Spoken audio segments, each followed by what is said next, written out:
Cover your tender vegetation. As they say on the local TV news, concrete snow is going to muck things up and hopefully beat back our drought. Ranchers are ready. They were wondering how they'd get cattle through the coming season. We have never seen it this dry. New deportation data put real numbers to the scenes we've seen in Colorado and across the country. And this state wants people to help track river otters, which unfortunately look like a lot of other animals. If next looks like other newscasts, switch to the Otter channel, but not tonight. It is the blessing that is the curse. The drought-busting snow that we need is now falling and sticking, but with trees leafed out early, that could bring down branches and cause all kinds of trouble. Crispy Donkey says this is bonus snow. This is early arrival stuff. Main event is yet to come. That's a live look outside the 9 News studios at Spear and Logan in Denver. Our man in the mountains, Corey Reppenhagen, took this video along Highway 36 southeast of Estes Park. Look at that, that's thick. We're going to check in with Corey in a minute. He says he's got a foot of snow there. But first, anybody this afternoon who said, "Where's the snow?" you can send your signed apology to Mr. Chris Bianchi, 500 Spear Boulevard, Denver, Colorado, 80203. You know, it's a Denver's meteorologist rite of passage is before the snowstorm, you must get a line of caps lock comments saying, "Where is the snow?" It has arrived, as you've noticed. And as you were saying correctly here, Kyle, this is not the main event. This is, in a sense, bonus snow, as you were just saying. I'll show you why in just a second. But first of all, we are seeing steady snow. And here, even in the 9 News backyard, temperatures have already dropped to 33 degrees. Airport, Boulder, Arapahoe County Airport, I should say Centennial Airport, South Metro area, we've already seen those temperatures drop down to freezing. So this is already a little earlier. We're not even at sunset yet. Temperatures below freezing. It is snowing steadily. It is sticking. So this is a potential, I would caution, a potential lean towards this being more of a boom scenario, because this is still the main event. We still got to get through this. This is going to bring down the colder and snowier conditions for tonight and early tomorrow morning. So again, this is the main event. What we're seeing right now, a little mid-level banding coming together right over the front range. So next few hours, we may get a brief lull between about 7 and 10 p.m. before that second wave arrives, and that'll give us some of that steady snow through the overnight time frame and tomorrow morning. So again, Kyle, the main emphasis is this is just the beginning of what will likely be a 12 to 16-hour snow event for us in Denver. And I would lean on the high side with those totals based on what we're seeing right now. Well done, Crispy. Thank you. Never too late for the snow that the high country's been missing this winter. Our man in the mountains for the day, Corey Reppenhagen, is up there, near Estes Park, where you guys got off to quite the head start. Yeah, I mean, it came in hot and heavy here at about 5 a.m. and it has not let up at all since then. So pretty much all day long. This is the Larimer County foothills here at Estes Park, what appears to be ground zero or the bullseye for this epic spring May snow monster. And we've got the snow still coming down pretty heavy. Take a look here at the snow just almost coming up to my knees already out here. I just got a measurement of 16 inches right here in the downtown Estes Park area. You can see the cars out here in this lot that probably got to work early this morning at about 5 a.m. You can see about 15 to 16 inches piled up on top of this car. And Kyle, this is what we in the foothills, we call these snowhawks, because obviously, man, it looks like when you get 15 inches of snow up on that car like that, you can drive those around with pride for a little while, but you got to get those cleaned off from the top eventually. As far as the snow out here having an impact, I mean, the roads are covered, the highways are covered, the trees are covered. Believe it or not, there you can see the flocked snow on this pine tree. The snow is still kind of powdery. It's 31 degrees up here in Estes Park, but when the sun comes out tomorrow, we may have 2 feet of snow on these trees, and that is going to turn them into very heavy objects. These branches will probably start breaking in some areas tomorrow. And as far as the roads, this is what's unusual about this May storm. A lot of May storms up here in the foothills, the roads are usually all right, but the parking lots are completely completely covered in snow, all the side streets, and all the passes coming up. There's 3 passes that come up into Estes Park, and all 3 of them have crashes, and they're all covered with snow. And this is all going to gradually melt and seep into the soil over the next 2 days. Live in Estes Park, I'm meteorologist Corey Reppenhagen for the 9 News Weather Impact Team. Happier in a pig in slop, Corey out in his element. Thank you, sir. President Trump's deportations are a federal operation, but much of the resistance is local. Cities and towns in Colorado and elsewhere working to limit immigration enforcement to the extent that they can. Glenwood Springs is the latest city in our state to take action, while also admitting that the action they could take is largely symbolic. Last week, Glenwood Springs Zoning Commission revoked a special use permit for an ICE holding facility that had been operating there for more than 20 years. Zoning officials said they recently got a hold of federal records showing immigration officers have held people at that facility for more than 12 hours, for longer than the 12 hours that they're allowed under the permit. The Zoning Commission says the violations have gone on for years. It's not clear that the revoking the permit is really going to have any impact. The city's attorney told the board that federal agencies are simply encouraged, not required, to follow local rules. You have more than enough evidence to revoke, but what I do not want is for anybody to be confused about the outcome of you taking that action. It's incredibly important for us as a community to make that statement. For me, as the attorney for the city of Glenwood Springs, I have almost no options to enforce that outcome. This issue is not specific to Glenwood Springs. Last month, city leaders in Alamosa said they were surprised to find an ICE field office being used as a temporary holding facility in violation of its permit. But in Alamosa, they also said they weren't sure they could do anything about it. President Trump offered wildly different estimates of how many people he was promising to deport from America. 16 months into his presidency, hard numbers from the administration are hard to find, but researchers with the Deportation Data Project have the next best thing. They've pieced together federal records showing an exponential surge in detentions and removals. Now, ICE takes issue with the accuracy of the numbers at the regional level, like when you zoom into just Colorado. But the big picture is clear. Our Angeline McCall explains. Our community has seen raids, immigration enforcement, but to what extent has mostly been anecdotal? We saw that shift very much last March. Andrea Loya with nonprofit Casa de Paz could tell you the trends now reflected in data from the Deportation Data Project, showing that ICE arrests across the United States more than quadrupled from 2024 to 2025 under the Trump administration, and 8 times as many people are getting picked up without criminal convictions. We've just seen an increase of that profile be a lot of the folks who they're arresting are people who have never had an encounter with any sort of enforcement. Casa de Paz helps people during and after detention.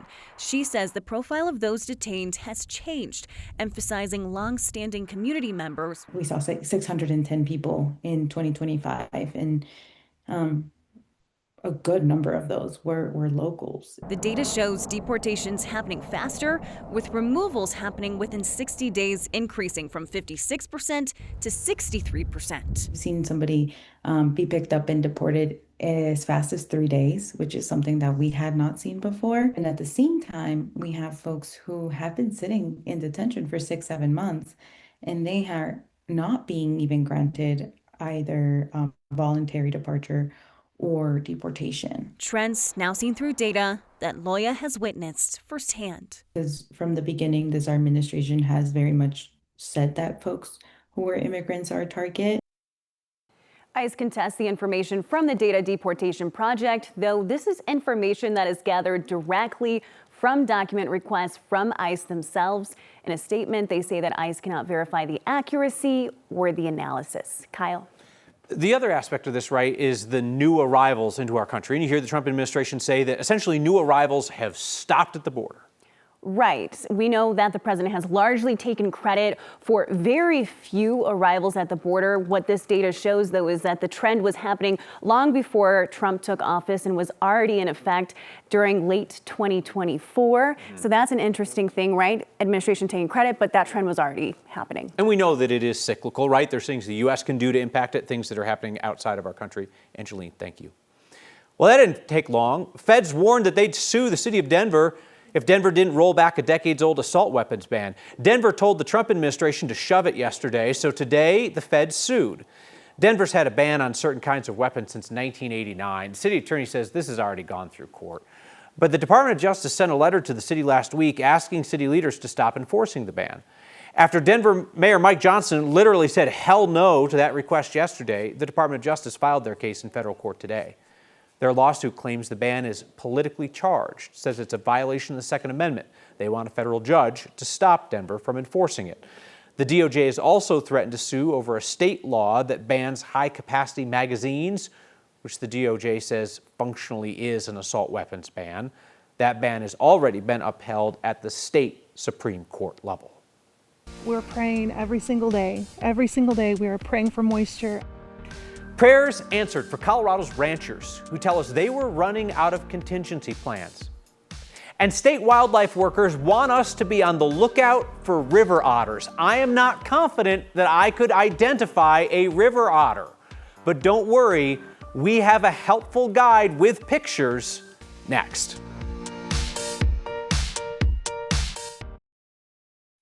Colorado's ranchers are looking to the sky right now and hoping for more. The drought that's an annoyance or a curiosity for many of us is a threat to their livelihoods. Our Mark Salinger takes us to a ranch in northern Colorado. We're praying every single day. Every single day we are praying for moisture. A muddy pasture is a welcome sight at Chardulo Ranch. We woke up in the middle of the night last night and we heard rain, and we opened the window and I was just like, thank you, Lord, it's raining, it's raining. Erica and Josh Chardulo have 44 head of cattle on their land outside of Loveland. Water is everything. We have never seen it this dry. Less water means less grass. Less grass means not enough hay. And at that point, there's not enough food for the cattle. It's already such a slim margin for profit that having to cough up extra money for hay, or even being able to find hay if we can't, it's going to really put a dent in that bottom line. Colorado's drought impacts everyone differently. Out here, it's the difference between being able to do what the Chardulos do and having to sell off the cattle. Water is life. Water is everything to us. We rely on the grass. We're 100% pasture-based, so our cattle only eat the grass. So they'll probably get about half the growth, half the grass, half the pastures available this season. They've already been told they'll have to pull back on the water they use to irrigate the land this summer. There's simply not enough water in the rivers and reservoirs. This will be the first year in 7 years where we've really had our water restricted, so we're going to get about half the amount of water. So on a day like today, We are so thankful for the snow right now. a muddy pasture brings hope. You have to just kind of smile and take what nature gives you and just keep putting your best foot forward, and we know that we'll find our way. 26 of the cows behind me are pregnant right now, and the calves are going to be born in the next month or so. That's why a storm like this is so important. They need all the grass that they can get to feed their calves as soon as they're born. In Loveland, for Next, I'm Mark Salinger. We've also heard from farmers here who tell us that they can't plan to plant all of their acreage this year because of the potential lack of water. Some farmers are letting acreage sit empty rather than planting crops and risking eventually not having the water to keep those crops going. Meteorologist Chris Bianchi, obviously anything that we get is good, and we know that the bulk of it is yet to come. Kyle, Fort Collins has already picked up as much rain, as much water today as they've picked up in the rest of the year combined, just about. So put that in perspective, this is a very meaningful amount of water that we're seeing here along the Front Range. This is a serious help to our drought. Very good news. The fingers crossed kind of aspect to this is, can we avoid a higher impact snowstorm, which is still very much in question. We're seeing that snow right now, not falling as heavily as it was a little while ago. Still the heaviest snow to come. It'll come after about 10 o'clock tonight with that snow behind a cold front that'll bring us that steadier snow after midnight until about 9 a.m. tomorrow. Then it clears out. Snowfall amounts, I like to look at it this way: 4 to 8 inches, most likely in Denver. There's still a 30% chance that we end up with 9 or more inches, and I would say that those odds have increased because of the bonus snow we're getting right now. And of course, because it's a 7-day forecast in Denver, Colorado in May, we've got a major snowstorm and 85 degrees in the same 7-day outlook. Snowstorm in May means Denver's cold weather shelters are getting a little late season encore. As usual, not everyone wants to come inside.